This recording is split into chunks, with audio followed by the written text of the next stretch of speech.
Shalom. I want to start by giving all praises to Yahweh, Bahashem, Yahushua, Bahashem, Rakakwadash.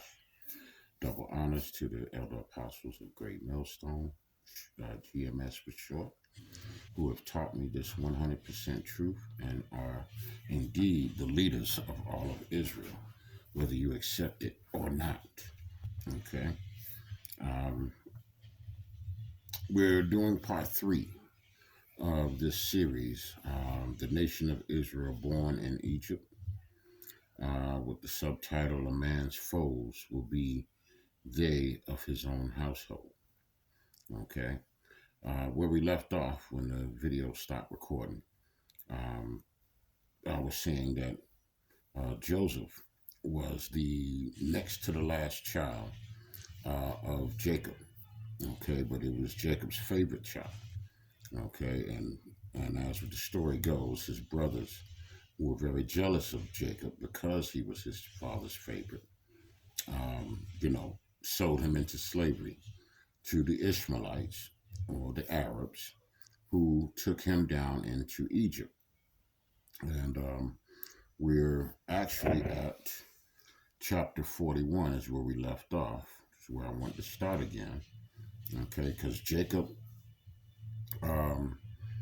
he found favor with, his first master, Pt3. Let's see what his name was. I'm sorry. Bear with me. I want to get this completely accurate. That's how we do things here. Okay. Yep, Potiphar. Okay, an officer of Pharaoh, captain of the guard. Okay, he found great favor with him because the Lord was with him. Everything Joseph put his hand to, he was successful. He was the golden boy, kind of like King Midas. Everything he touched turned to gold. Okay, and Potiphar set him, under him. As far as handling all the administrative duties of his house, even though he was a servant. Okay, so we're going into chapter 41. Okay, and Joseph, at this time, he had interpreted the dreams of the baker and the butler. Okay, one was good, one wasn't not so good. Okay, so 2 years had passed since the time that he told the butler his dream, and the butler did him dirty, falling into the subplot, which was he was part of the prison household. And, Joseph asked him to, hey, put a word in for me with Pharaoh, once you get back to your state, And, the baker just did him dirty. All right. So, a man's foes. He proved to be a foe. So 2 years passed. Okay. And I'll start reading at 41. It says, and it came to pass at the end of 2 full years that Pharaoh dreamed, and behold, he stood by the river. In his dream, he saw 7 fat, healthy cows come up out of the river and begin grazing in the marsh. Then he saw 7 more cows come up behind them from the Nile, but these were scrawny and thin. These cows stood beside the fat cows on the riverbank. Then the scrawny thin cows ate the 7 healthy fat cows.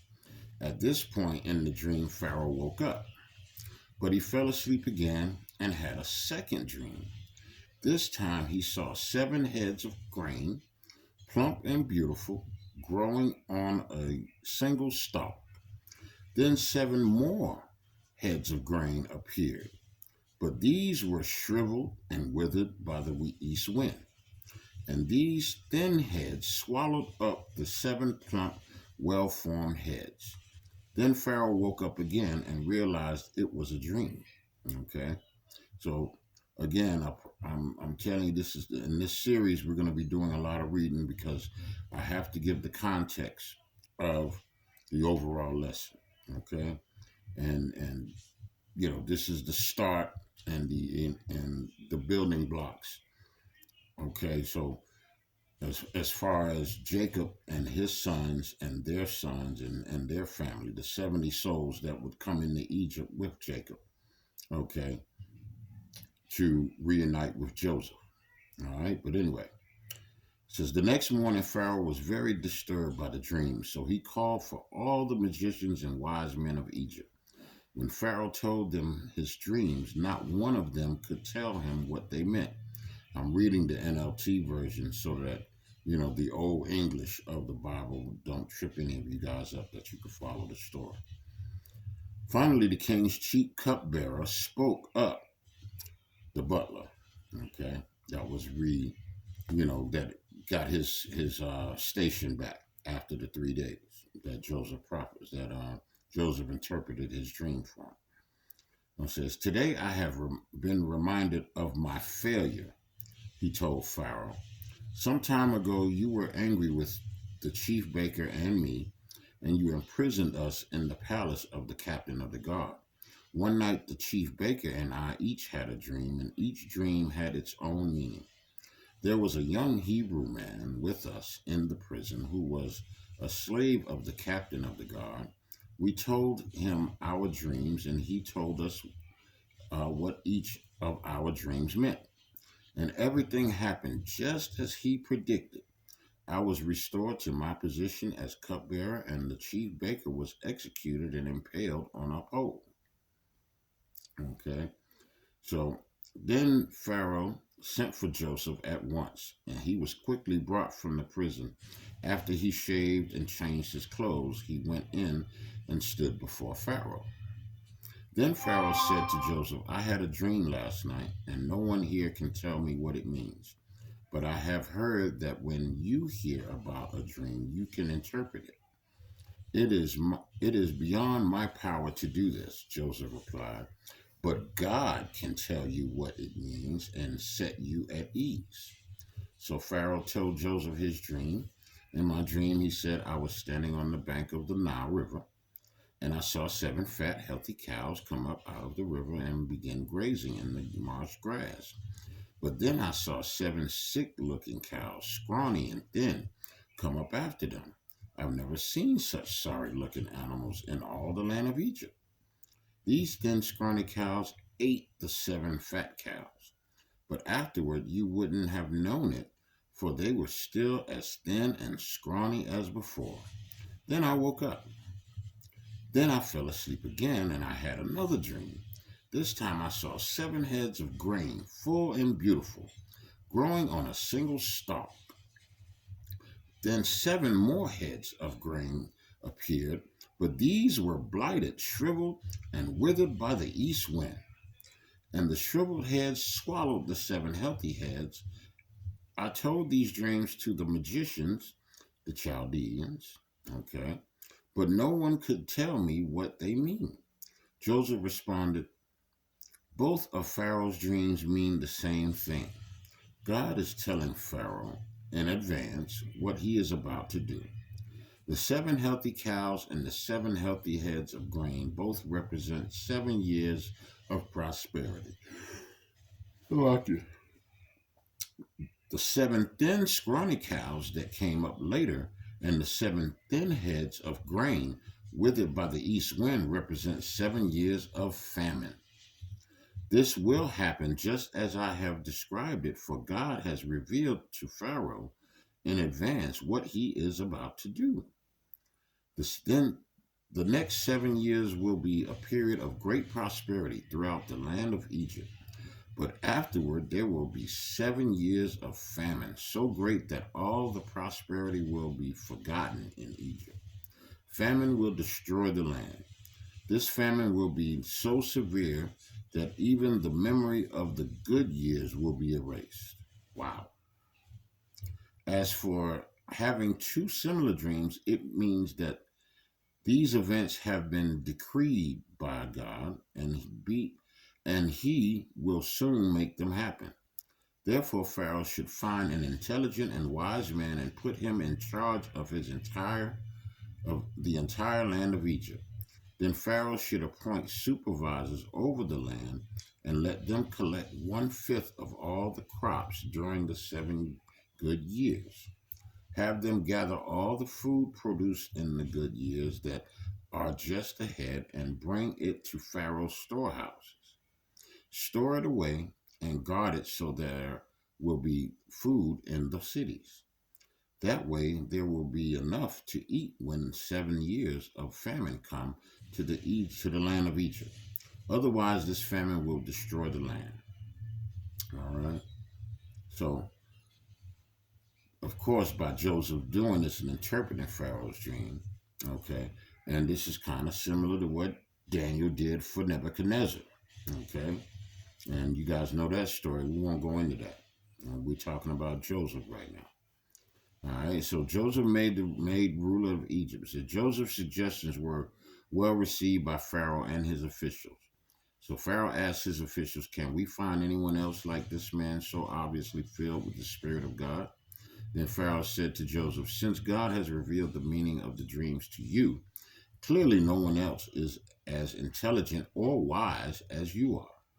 You will be in charge of my court, and all my people will take orders from you. Only I, sitting on my throne, will have a rank higher than yours." Wow. Okay. It's kind of like what Potiphar did for him. Okay.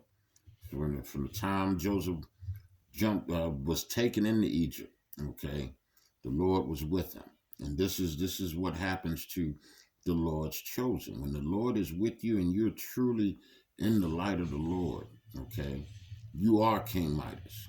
All right, as far as us Israelites. All right. Because the Israelites are the only people that are the Heavenly Father's chosen people. All right. So it says, then Pharaoh removed his high signet ring from his hand and placed it on Joseph's finger. He dressed him in fine linen clothing and hung a gold chain around his neck. Then he had Joseph ride in the chariot reserved for his second in command, and wherever Joseph went, the command was shouted, "Kneel down." So Pharaoh put Joseph in charge of all Egypt. And Pharaoh said to him, "I am Pharaoh, but no one will lift a hand or foot in the entire land of Egypt without your approval."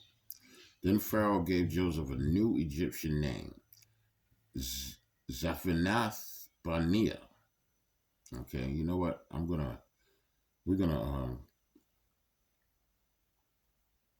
get the correct pronunciation on that. Let's see if the blue letter will do it. Strong's H 6847. Zaphanath Paneah. Zaphanath Paneah. Zaphanath Paneah. Second entry. Paneah. Paneah. So Joseph was the man in Egypt. Okay, he went from, being his father's favorite, jealous of his brothers. Brothers were enemies of his own household. Threw him into a pit, sold him into slavery. And when the Lord is on your side, and when things go bad and people do you dirty and falsely accuse you, okay, you hold your integrity. He fights your battles for you. Okay? So, says, all right. And he also gave him a wife whose name was Asenath. She was the daughter of Potiphar, the priest of On. So Joseph took charge of the entire land of Egypt. He was 30 years old. Now remember, he was probably about 17 when his brother sold him into slavery. Okay, so this is like 13, 14 years since he's seen his family. So he's been away from his family. As predicted, for 7 years, the land produced bumper crops. Okay, let's see what let's see. Well, let me read this in King James Version. It says, "And in 7 plenteous years, the earth brought forth handfuls." Okay. It says, during those years, Joseph gathered all the crops grown in Egypt and stored the grain from the surrounding fields in the cities. He piled up huge amounts of grain like sand of the seashore. Finally, he stopped keeping records because there was too much to measure. During this time before, okay, the sons of Joseph. This is when the sons of Joseph were born. So during this time before the first of the famine years, two sons were born to Joseph and his wife Asenath, the daughter of Potipharah, the priest of On. Joseph named his older son Manasseh. All right, those are the Cubans. For he said, God has made me forget all my troubles and everyone in my father's family. Joseph named his second son Ephraim. Ephraim would be our Puerto Rican brothers. Okay, so the Cubans and the Puerto Ricans, they are the descendants of the sons of Joseph. Okay, one, I don't know, but actually both of them are in the Northern Kingdom. Okay, but Ephraim is the head tribe of the Northern Kingdom, even though Manasseh was the elder son, the Cubans. Okay, so Ephraim is the head tribe of the Northern Kingdom. All right, so bear with me. I apologize. Salakia. All right. Two sons. Okay, it says Joseph named his second son Ephraim, for he said, God has made me fruitful in this land of my grief. The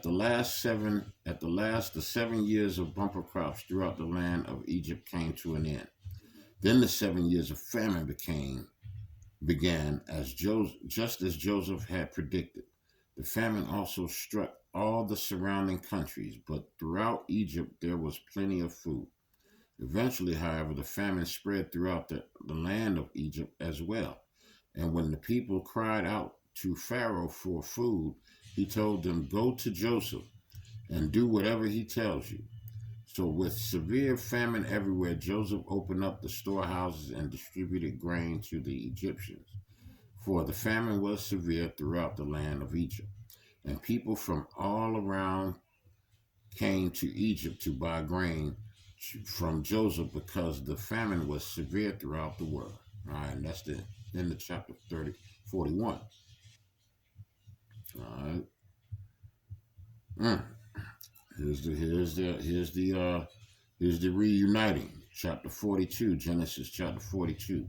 Joseph's brothers sent to Egypt.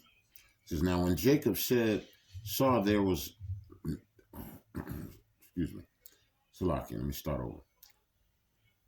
It's Genesis chapter 42, verse 1. Now when Jacob saw that there was corn in Egypt, Jacob said unto his sons, why do ye look one upon another? And he said, behold, I have heard that there is corn in Egypt. Get you down thither and buy for us from thence, that we may live and not die. So Joseph's 10 older brothers went down to Egypt to buy grain, but Jacob wouldn't let Joseph's younger brother, Benjamin, go with them for fear some harm might come to him. So Jacob's sons arrived in Egypt along with others to buy food, for the famine was in Canaan as well. Since Joseph was governor of all Egypt and in charge of selling grain to all the people, it was to him that his brothers came. When they arrived, they bowed before him with their faces to the ground. Remember those stalks, those bundles? The Joseph's dream. This is the fulfillment of Joseph's dream that he was telling them about that made his brothers hate him in the first place. They got him there. Joseph recognized his brothers instantly, but he pretended to be a stranger and spoke harshly to them. Where are you from? He demanded. From the land of Canaan, they replied. We have come to buy food. Although Joseph recognized his brothers, they didn't recognize him. And he remembered the dreams he'd had about them many years before. He said to them, you are spies. You have come to see how vulnerable our land has become. No, my lord, they exclaimed. Your servants have simply come to buy food. We are all brothers, members of the same family. We are honest men, sir. We are not spies. Yes, you are, Joseph insisted. You have come to see how vulnerable our land has become. Sir, they said, there are actually 12 of us. We, your servants, are all brothers, sons of a man living in the land of Canaan. Our youngest brother is back there with our father right now, and one of our brothers is no longer with us. But Joseph insisted, as I said, you are spies. This is how I will test your story. I swear by the life of Pharaoh that you will never leave Egypt unless your youngest brother comes here. One of you must go get your brother. I'll keep the rest of you here in prison. Then we'll find out whether or not your story is true. By the life of Pharaoh, if it turns out that you don't have a younger brother, then I know you are spies. So Joseph put them all in prison for 3 days. Woo, payback is a song gun. Boy, the Lord is great.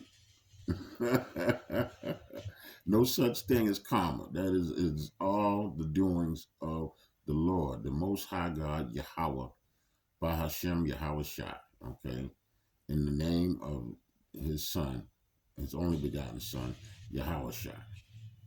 Okay, Yah meaning He, Hawa meaning is or is to be or exist.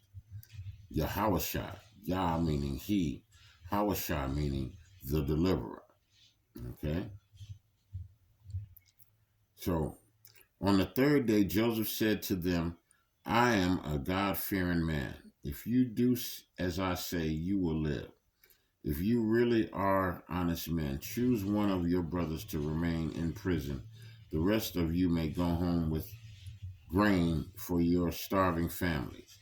But you must bring your youngest brother back to me.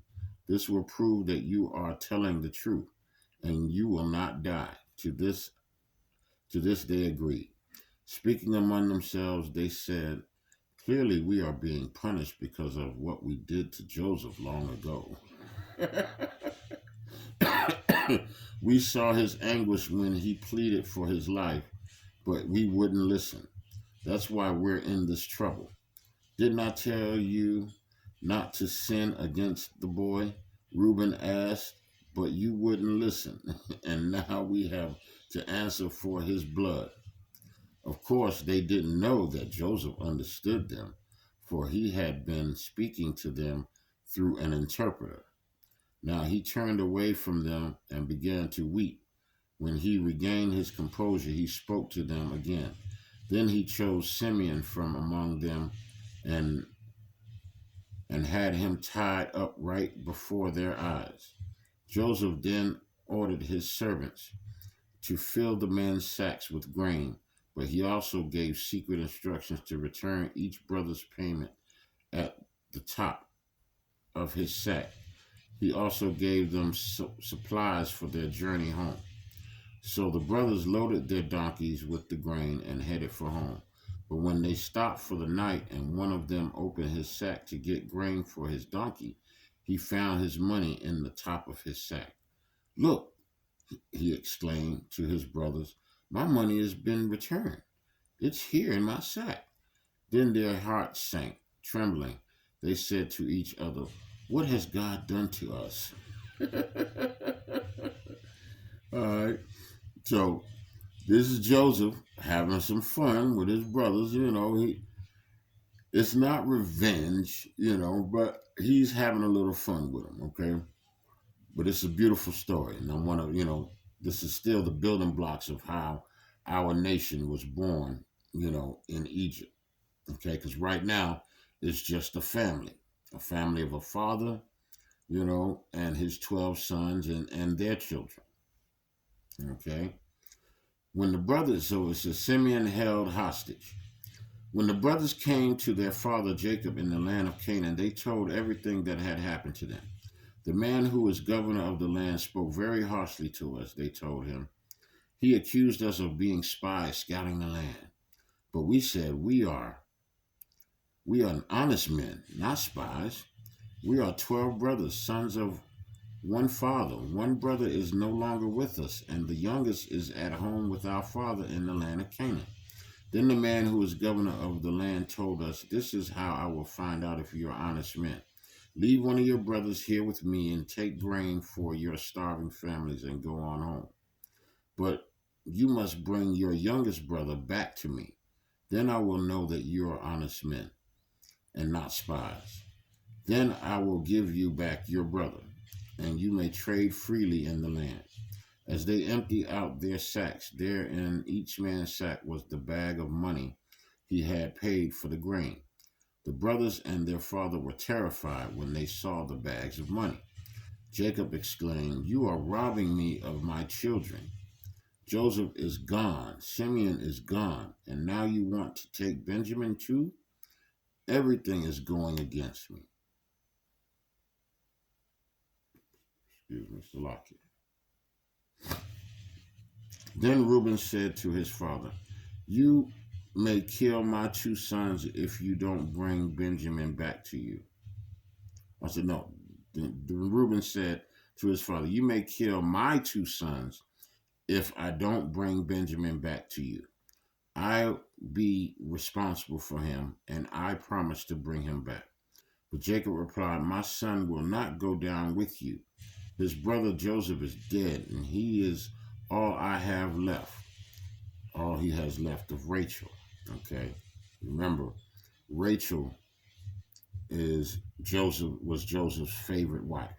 Okay, and Rachel had Joseph and Benjamin.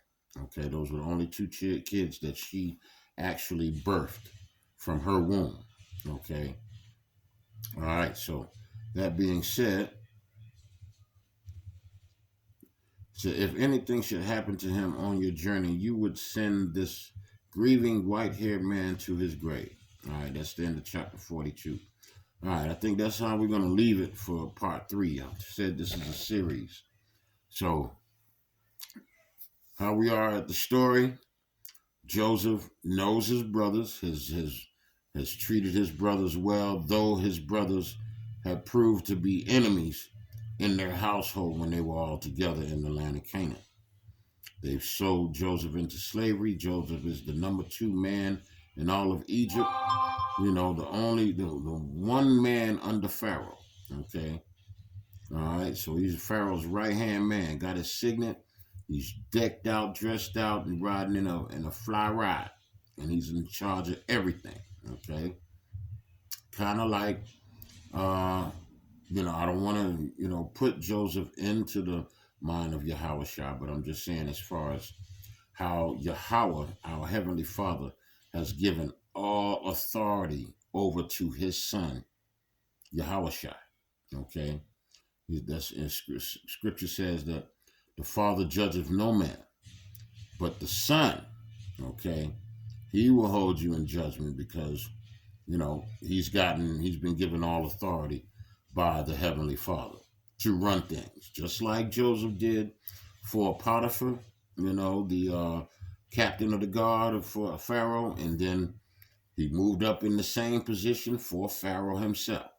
Okay, so it's kind of similar. There's some correlations there. All right. So until the next time, like I said, this has been our 3rd installment of the nation of Israel born in Egypt. Okay, like I said, with a subtitle of "A Man's Foes Shall Be They of His Own Household." All right. So I just want to say Salakia. I want to say not Salakia. I want to say Salakia for me messing that up. But I want to say Shalom to all the hopeful elect of the nation of Israel.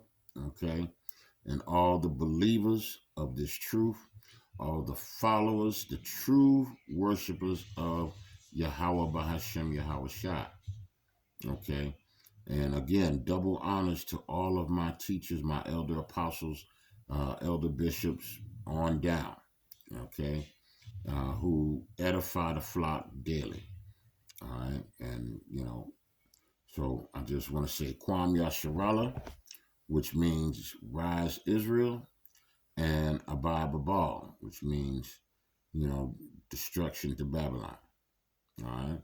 So until the next time, Lord willing, Shalom.